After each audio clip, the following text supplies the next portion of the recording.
வணக்கம். இன்றைக்கி நாங்கள் வெண்பொங்கலும் சாம்பாரும் எப்படி செய்வதுன்னு பார்ப்போம். முதல்ல சாம்பார் செய்வதற்கு தேவையான பொருட்கள்: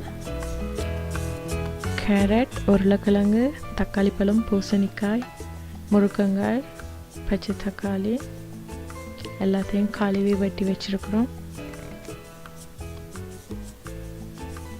உங்களுக்கு விருப்பமான காய்கறிகளை போடலாம். அப்புறமா கத்திரிக்காயை வெட்டி தண்ணிக்குள்ளே போட்டு வச்சுருக்கிறோம். பருப்பு, உள்ளி, கருவேப்பிலை, கொத்தமல்லி, வெங்காயம், பச்சை மிளகாய், புளி, எண்ணெய், சத்தல் மிளகாய், வெந்தயம், மிளகு, பெருஞ்சீரகம், சின்ன சீரகம், தேவையான அளவு உப்பு, கொஞ்சம் தூள், கடுகு, மஞ்சள். இப்போ பருப்பை நல்லா கழுவி மஞ்சள் போட்டு அவிய விட போகிறோம்.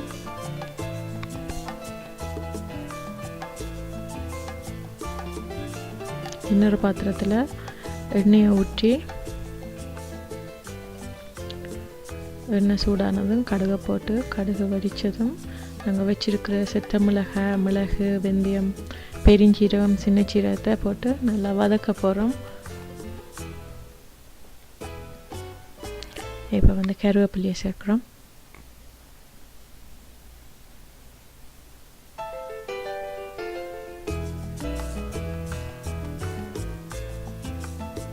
நல்லா வெங்காயத்தையும் போட்டு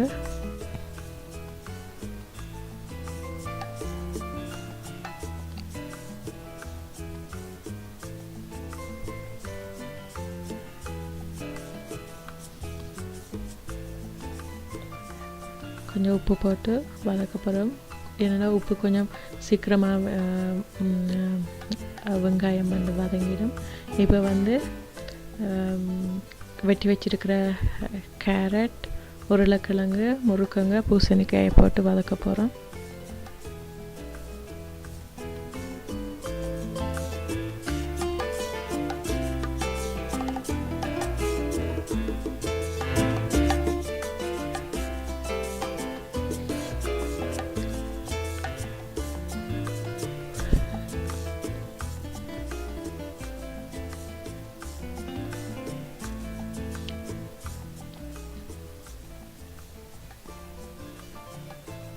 இப்போ அதில் சேர்த்து உள்ளி போட்டு தண்ணி, தேவையான அளவு தண்ணி விட்டு அதில் மஞ்சள், உப்பு சேர்த்து கொஞ்சம் அவிய விட போகிறோம்.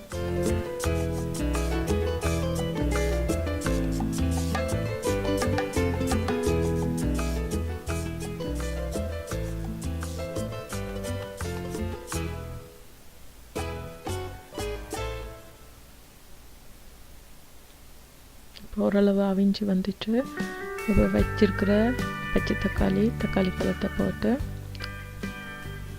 கத்திரிக்காயும் போட்டு இன்னும் கொஞ்ச நேரம் அவிய விட போகிறோம். அதோட புளியையும் சேர்க்குறோம். புளியை சேர்த்து கிளறுறோம்.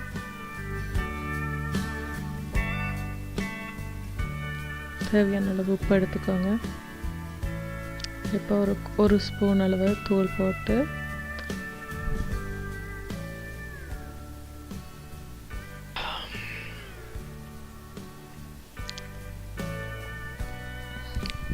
இப்போ பருப்பு நல்லா வேகிடுச்சு. இதை நாங்கள் வச்சிருக்கிற சாம்பாரில் கொட்டி நல்லா கிளற போகிறோம்.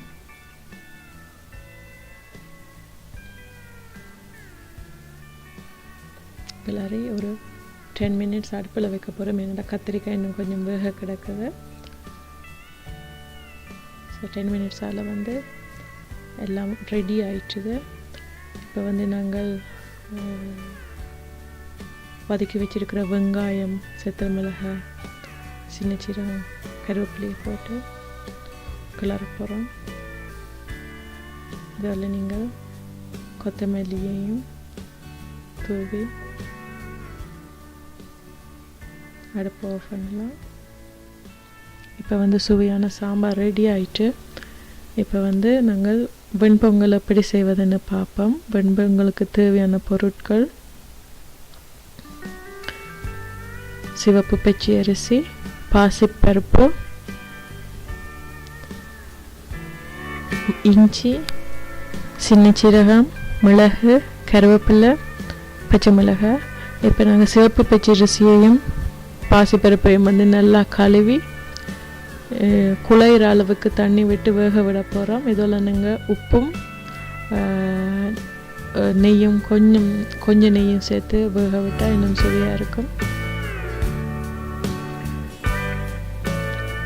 இந்த பொங்கலுக்கு நல்லா குழஞ்சி வந்தால் தான் இந்த பொங்கல் நல்ல ஒரு சுவையை தரும். இப்போ வந்து நாங்கள் இன்னொரு பாத்திரம் எடுத்து அதில் வந்து நெய்யை ஊற்றி சூடாக்க போகிறோம்.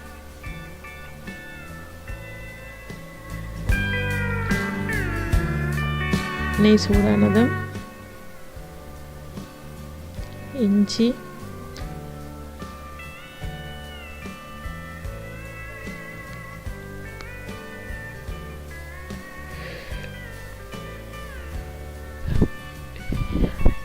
பச்சை மிளகாய், கருவேப்பிலை, சின்ன சீரகம், மிளகாய் போட்டு வதக்க போகிறோம்.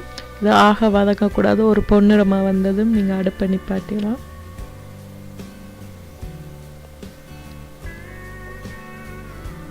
இப்போ வந்து ரெடி ஆயிடுச்சு.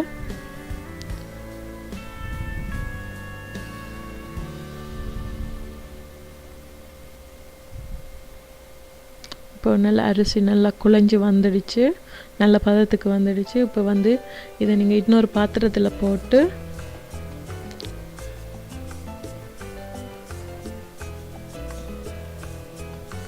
வதக்கி வச்சிருக்கிற பச்சை மிளகாய், கருவேப்பிலை அதில் எல்லாம் போட்டு வந்து நீங்கள் கொஞ்சம் நேரம் கலக்கி மசிச்சு விடுங்க.